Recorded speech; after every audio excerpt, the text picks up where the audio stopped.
Hello दोस्तों, कैसे हैं आप लोग। अभी तक हम क्वेश्चन नंबर 60 तक दोस्तों बात कर चुके हैं। आज हम क्वेश्चन नंबर 61 से बात करेंगे। देखते हैं क्वेश्चन नंबर 61 क्या है। लिखा है, निदेशक तत्व क्या है। पहला ऑप्शन है वाद, दूसरा ऑप्शन है अवाद योग्य, तीसरा ऑप्शन है कठोर, चौथा ऑप्शन है लचीले। कौन सा ऑप्शन सही होगा? बी, अवाद योग्य।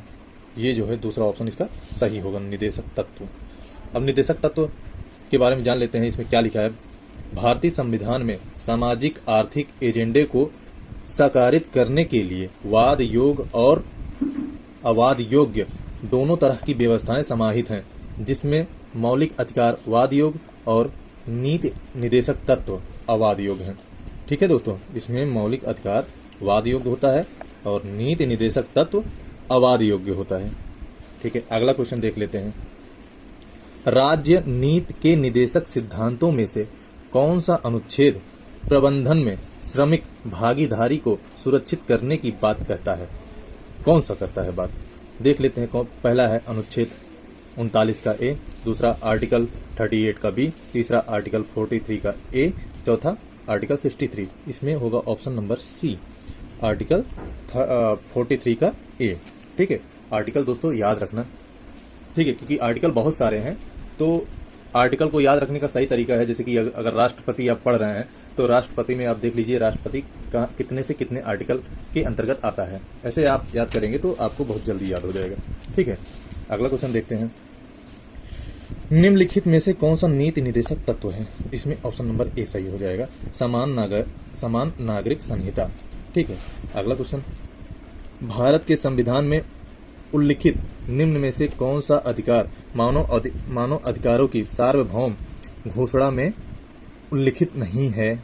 ठीक है, ये क्वेश्चन नंबर 64 है। फिर से बता दे रहे हैं। भारत के संविधान में से निम्नलिखित में से कौन सा अधिकार मानव के अधिकारों की सार्वभौम घोषणा में उल्लिखित नहीं है? इसमें कौन सा ऑप्शन है? पहला, ये जितने दिए हैं देख लेते हैं। समान नागरिक संहिता, दूसरा जंगलों का संरक्षण, सुधार और सुरक्षा। ऑप्शन देख लेते हैं। ऑप्शन बी सही है या ए बी दोनों सही है? कौन सा सही है? इसमें दोनों सही होगा, ऑप्शन ए और बी दोनों सही होगा। ठीक है दोस्तों, अगला क्वेश्चन देखते हैं। क्वेश्चन नंबर 65 देख लेते हैं। भारत के संविधान के किस अनुच्छेद में पोषण के स्तर और जीवन स्तर को बढ़ाने के लिए और सार्वजनिक स्वास्थ्य में सुधार के लिए राज्य के कर्तव्य के बारे में बात की गई है? इसमें ऑप्शन नंबर ए सही हो जाएगा, अनुच्छेद 47 में बात की गई है। दोस्तों अब क्वेश्चन नंबर 66 देख लेते हैं। राज्य के नीति निदेशक सिद्धांतों के अंतर्गत किस अनुच्छेद में राष्ट्रीय महत्व के स्मारकों, स्थानों और वस्तुओं के संरक्षण के विषय में कहा गया है? इसमें अनुच्छेद 49 में ही कहा गया है। ठीक है दोस्तों, अगला देख लेते हैं। राज्य के नीति निदेशक सिद्धांत एक ऐसा चेक है जो बैंक की सुविधा अनुसार अदा किया जाता है। किसने कहा था ये? फिर से एक बार क्वेश्चन पढ़ दे रहे हैं। राज्य के नीति निदेशक सिद्धांत एक ऐसा चेक है जो बैंक की सुविधा अनुसार अदा किया जाता है। ये इसको कहा था केटी शाह ने ये वर्ड कहा। अगला क्वेश्चन देख लेते हैं। निम्नलिखित में से किसका भारत के मूल संविधान में राज्य नीति के निदेशक सिद्धांत के रूप में उल्लेखित नहीं किया गया? इसका ऑप्शन होगा, आंसर होगा पर्यावरण की रक्षा करना और बेहतर बनाना राज्य का कर्तव्य। ठीक है, ये ऑप्शन सही होगा, ये यूपीएससी में आया गया है। 69 क्वेश्चन देखते हैं। भारतीय संविधान के किस अनुच्छेद में 42वें संविधान संशोधन विधेयक द्वारा मूल्य कर्तव्यों को सम्मिलित किया गया है? किस अनुच्छेद द्वारा? अनुच्छेद 51A। ठीक है, अगला क्वेश्चन देखते हैं। भारत के नागरिकों के मूल कर्तव्यों का विवरण संविधान के किस भाग में दिया गया है? कौन से भाग में दिया गया है? भाग 4 का में। ठीक है, भाग 4 का में दिया गया है भारत के मूल कर्तव्यों का विवरण। ठीक है। अगला क्वेश्चन देखते हैं, 71 नंबर। भारत के प्रत्येक नागरिक का कर्तव्य होगा प्राकृतिक पर्यावरण का संरक्षण एवं सुधार। ये शामिल है कौन से अनुच्छेद में? ये भी 51 का में शामिल है। ठीक है, अगला क्वेश्चन देख लेते हैं। 72 क्वेश्चन देखते हैं। निम्नलिखित बयानों में से कौन सा राज्य के नीति निदेशक सिद्धांतों के संबंध में सही है। इसका ऑप्शन नंबर सी हो जाएगा, केवल बी। अब भी मैं पढ़ दे रहा हूँ, कौन सा है बी। मौलिक अधिकार असीम नहीं है और नागरिक उचित प्रबंधों के अधीन है। निदेशक सिद्धांत किसी भी संवैधानिक सीमाओं के अधीन नहीं है, ये सही है। लेकिन ये कौन सा है जो गलत है? निम्नलिखित निदेशक सिद्धांतों और मौलिक अधिकारों के बीच टकराव के मामले में निदेशक सिद्धांत का अदालत में वर्चस्व होगा, ये गलत है। ठीक है, अगला क्वेश्चन 73 देख लेते हैं। भारतीय संविधान में कितने मौलिक कर्तव्य हैं? ये आ सकता है इस बार। कितने हैं? 11। ठीक है, पहले 10 थे, अब हो गए हैं 11 मौलिक कर्तव्य, ये याद रखना। ठीक है, अगला क्वेश्चन देखते हैं, क्वेश्चन नंबर 74 देखते हैं।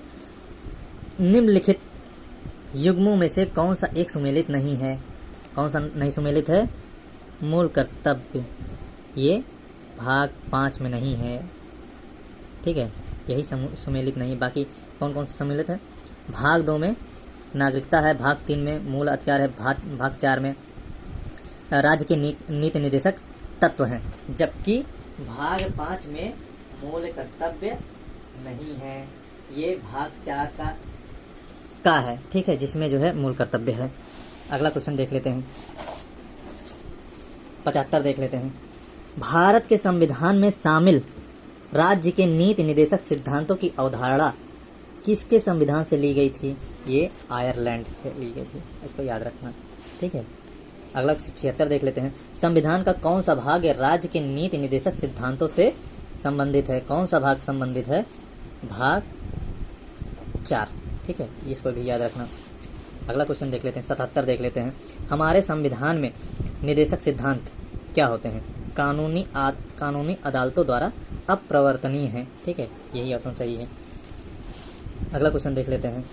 भारत के संविधान के कौन से भाग रूस से लिए गए हैं? भारत के संविधान के कौन से भाग रूस से लिए गए हैं? पहला देख लेते कौन सा भाग है। पंचवर्षीय योजना, मौलिक अधिकार या मौलिक दायित्व। इसमें पी और आर ये जो है रूस से लिए गए, पंचवर्षीय योजना और मौलिक दायित्व। अगला क्वेश्चन देखते हैं, क्वेश्चन नंबर 79।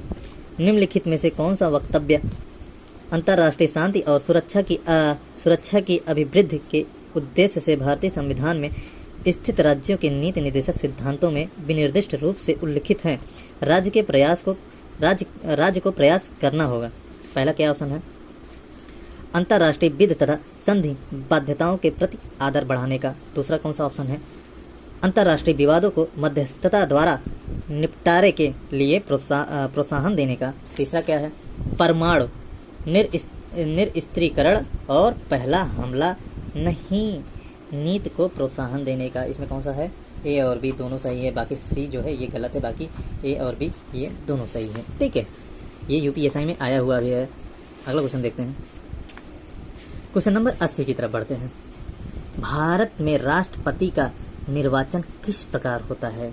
ये अप्रत्यक्ष मतदान प्रणाली द्वारा इसका जो है निर्वाचन यानी कि इलेक्शन भारत के राष्ट्रपति का होता है। इसको याद रखना। आ भी सकता है, नहीं भी आ सकता है सिंपल, सबको पता है। अगला 81 देख लेते हैं। राष्ट्रपति के निर्वाचन मंडल के सदस्य होते हैं, कितने सदस्य होते हैं? कौन कौन से होते हैं ये भी देख लेते हैं। इसमें पहला है संसद के दोनों सदनों के निर्वाचन सदस्य, राज्य विधान मंडलों के दोनों सदनों के निर्वाचित सदस्य, सभी राज्यों की विधानसभाओं के निर्वाचित सदस्य, दिल्ली और पांडुचेरी विधानसभाओं के निर्वाचित सदस्य। कौन सा सही है? इसमें तीनों से 3 सही है, बाकी चौथा नहीं सही है। ये 3 सही है, डी 3 सही है, यानी कि पहला, तीसरा, चौथा। पहला कौन सा? पहला ये है, तीसरा ये है, चौथा ये है। फिर से बता दे रहे हैं, राज्य के दोनों सदनों के निर्वाचित सदस्य, सभी राज्यों की विधानसभाओं के निर्वाचित सदस्य, दिल्ली और पांडुचेरी विधानसभाओं के निर्वाचित सदस्य, ये सही है। अगला क्वेश्चन देखते हैं। भारत के राष्ट्रपति को डैश है प्रणाली के अनुसार एक निर्वाचक मंडल के सदस्यों द्वारा चुना जाता है। कौन से निर्वाचक? एकल हस्तांतरणीय मत के माध्यम से आनुपातिक प्रतिनिधित्व द्वारा चुना जाता है। ठीक है, ये यूपीएससी में आया था दोस्तों, याद रखिएगा, क्योंकि इस बार निकालना है चाहे जैसे करके यूपीएससी।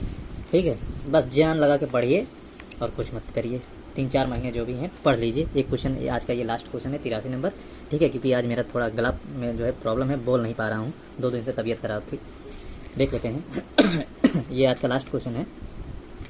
इनमें से कौन भारत के राष्ट्रपति चुनाव के लिए गठित निर्वाचक मंडल का हिस्सा नहीं है? कौन सा हिस्सा नहीं है, देख लेते हैं कौन सा हिस्सा नहीं है। प्रत्येक राज्य की विधानसभा के निर्वाचित सदस्यगण, बी क्या है? प्रत्येक द्विसदनीय राज्य की विधान परिषद के निर्वाचित सदस्यगण, तीसरा क्या है? केंद्र शासित प्रदेश दिल्ली और पांडुचेरी की विधानसभाओं के निर्वाचित सदस्यगण। कौन से सम्मिलित नहीं है इसमें? केवल जो है ये जो है प्रत्येक द्विसदनीय राज्य की विधान परिषद के निर्वाचित सदस्यगण, यही जो है हिस्सा निर्वाचक मंडल का हिस्सा नहीं है। ठीक है दोस्तों, आज के लिए इतना भी। और दोस्तों जान लगा के पढ़िए जिससे कि इस बार सिलेक्शन हो जाए। और जो भी हमारे इस चैनल पे नए हैं, वीडियो को अगर लाइक करना हो तो लाइक कर दीजिए। सबसे पहले आप तो वीडियो सब्सक्राइब कर लीजिए, जिससे हम जो भी वीडियो डाल रहे हैं आप तक पहुँचे। और साथ ही साथ जो है हम भी पढ़ाएं, आप भी पढ़ें, आप भी पढ़ें, हम भी पढ़ाएं। ठीक है, मिलते हैं अगले वीडियो में दोस्तों, तब तक के लिए धन्यवाद। जय